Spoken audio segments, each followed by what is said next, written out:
जय हिंद बच्चों। इस समय आप लोग महामना इंस्टीट्यूट के यूट्यूब चैनल से जुड़े हुए हैं और इस चैनल में मैं आपका स्वागत करता हूं। आज हम लोग class 11th mathematics first chapter समुच्चय के अंतर्गत प्रश्नावली 1.1 का क्वेश्चन नंबर 2 पढ़ने जा रहे हैं। लेकिन इसके पहले हम आपको बता दें, वीडियो शुरू करें इसके पहले अगर आप चैनल पे नए हैं तो चैनल को सब्सक्राइब भी कर लें और इस वीडियो को मैक्सिमम स्टूडेंट तक शेयर करें और उनसे इस चैनल को सब्सक्राइब करने के लिए भी बोलें, ताकि ये जो इम्पोर्टेंट टर्म है इम्पोर्टेंट टर्म उन तक पहुंच सकें और वो भी इस वीडियो का बेनिफिट ले सकें। और बेल आइकन को प्रेस ज़रूर करें। अगर किसी प्रकार की कोई दिक्कत समझ में आती है तो आप कमेंट करके हमें बतावें और वीडियो को आप लाइक ज़रूर करें। तो चलिए शुरू करते हैं प्रश्नावली 1.1 क्लास 11th मैथमेटिक्स हिंदी माध्यम का क्वेश्चन नंबर 2। क्वेश्चन नंबर 2 में दिया हुआ, आप अपने बुक में देखें, मान लीजिए a कोई समुच्चय है और a दिया हुआ है 1 2 3 4 5 6। तो कह रहा है रिक्त स्थानों में, रिक्त स्थान ये first second third fourth fifth six में रिक्त स्थान दिया हुआ है। तो रिक्त स्थानों में उपयुक्त प्रतीक, ये देखिए ये प्रतीक एप्सिलॉन कहलाता है। एप्सिलॉन कहलाता, तो एप्सिलॉन है इसको, लेकिन इसको एलिमेंट पढ़ते हैं। एलिमेंट का मतलब अगर कोई तत्व उस समुच्चय में होगा, कोई अवयव उस समुच्चय में होगा तो हम कहेंगे कि एलिमेंट है।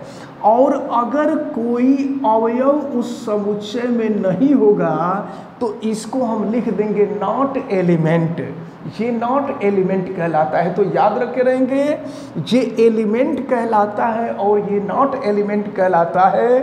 तो कह रहा है कि रिक्त स्थानों में उपयुक्त प्रतीक एप्सिलॉन अथवा एप्सिलॉन नॉट भरिए। तो जरा देखा जाए फर्स्ट पार्ट में क्या है। ये देखिए 5a में है तो है ना, तो यहाँ लिख देंगे element, 5 is element of a। अब देखिए 8 इसमें है तो 8 इसमें नहीं है, नॉट एलिमेंट ऑफ a। 0 देखिए 0 इसमें है नहीं है तो लिख देंगे नॉट एलिमेंट। और 4 को देखिए तो 4 इसमें है तो लिख देंगे 4 इज एलिमेंट ऑफ a। 2 इसमें है तो लिख देंगे 2 इज एलिमेंट ऑफ a। 10 देखिए 10 इसमें नहीं है तो लिख देंगे 10 is not element of a। तो इस प्रकार ये जो क्वेश्चन नंबर 2 था, ये क्वेश्चन नंबर 2 समाप्त होता है। अब हम लोग क्वेश्चन नंबर 3 को देखते हैं। और क्वेश्चन नंबर 3 में क्या दिया हुआ है, निम्न समुच्चयों को रोस्टर रूप में लिखिए। तो देखें, समुच्चय निर्माण विधि या गुण विधि से दिया हुआ है और इसको हमें रोस्टर रूप में लिखना है। तो देखिए पहला क्या है, a = x such that x एक पूर्णांक है और -3 is less than x and is less than 7। मतलब यहाँ पर यक्स का मान -3 से बड़ा होगा और 7 से छोटा होगा। तो -3 से बड़ी संख्या -2 होती है, -1 होता है, 0 होता है, 1 होता है, 2 होता है, 4 होगा, 5 होगा, 6 होगा, क्योंकि 7 से कम तक लेना है। तो अगर हम पहले वाले को सॉल्व करें और इसको अगर हम रोस्टर रूप में लिखें तो यक्स का मान -3 से बड़ा और 7 से छोटा कर देंगे। तो -3 से बड़ा -2 होता है, -1 0 1 2 3 4 5 6। तो ये जो है पहले का आंसर हो गया, फर्स्ट का ये आंसर हो गया। अब इसके बाद सेकंड का आंसर हम देखें तो सेकंड में b = दिखाना है। देखिए क्या है, b = दिया हुआ है यक्स सच दैट यक्स 6 से कम एक प्राकृतिक संख्या। तो प्राकृतिक संख्या 1 से ही शुरू होती है और आपसे कह रहा है कि 6 से कम प्राकृतिक संख्या। तो 6 से कम प्राकृतिक संख्या में 1 होगा, 2 होगा, 3 होगा, 4 होगा और 5 होगा। ये 6 से कम प्राकृतिक संख्याएं हैं, इनको हमें रोस्टर रूप में लिखना है। अब इसके बाद हम थर्ड पार्ट को देखें।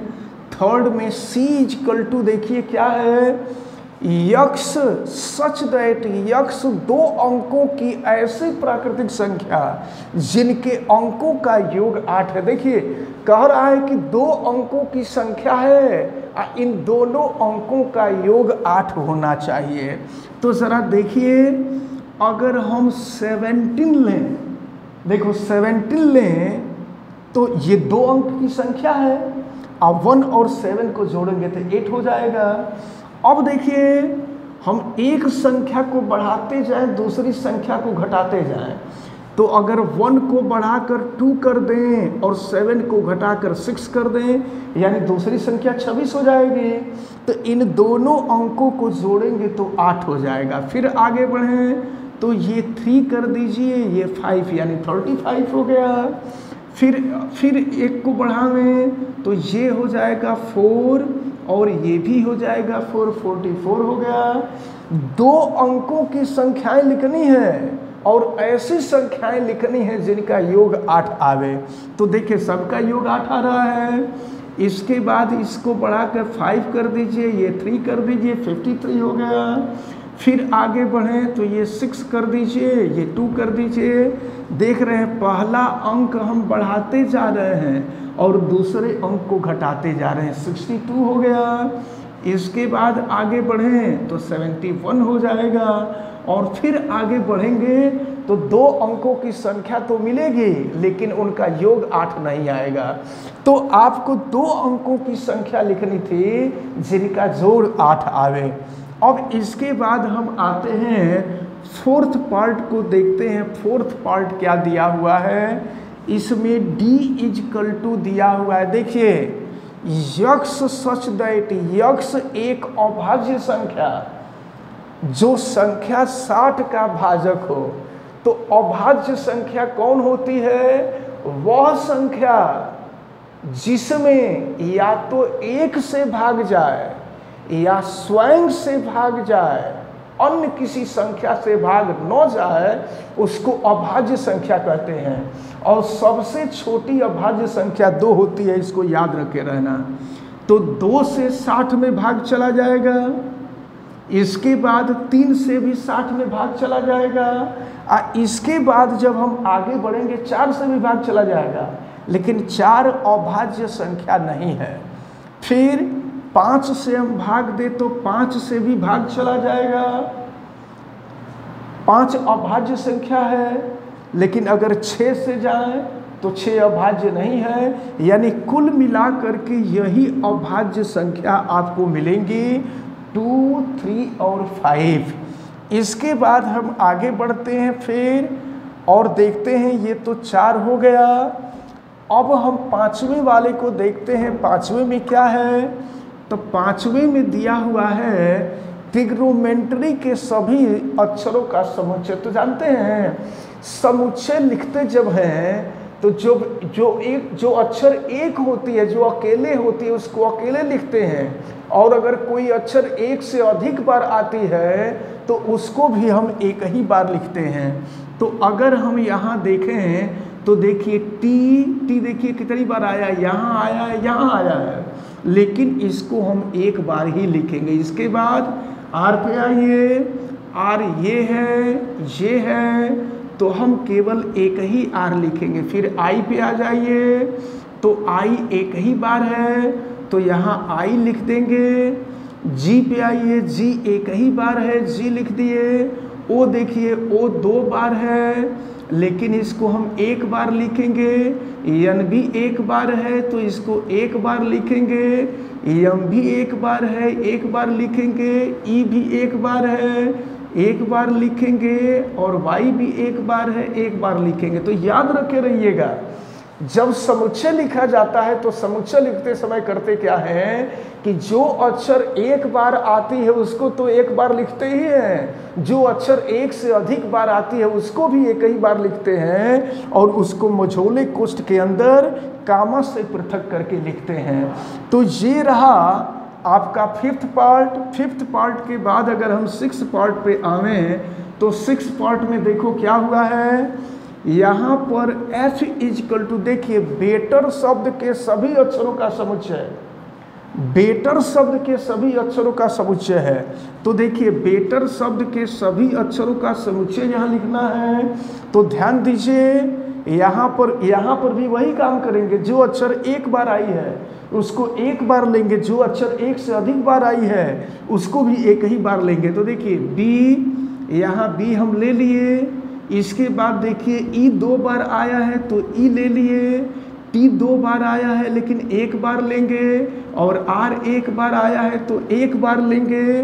तो ये बेटर का समुच्चय हो गया और ये ट्रिग्नोमेट्री का समुच्चय हो गया। तो हमें उम्मीद है कि ये क्वेश्चन नंबर 3 भी आपको बहुत अच्छी तरह से समझ में आया होगा। और अगर आप चैनल पे नए हैं तो चैनल को सब्सक्राइब जरूर कीजिएगा, बेल आइकन को भी प्रेस कीजिएगा, इस वीडियो को मैक्सिमम स्टूडेंट तक शेयर भी कीजिएगा और उनसे भी चैनल सब्सक्राइब करने के लिए आप कहिएगा, और ज़रूर निश्चित रूप से आप वीडियो को लाइक करेंगे। आप सभी लोगों को बहुत बहुत धन्यवाद। जय हिंद।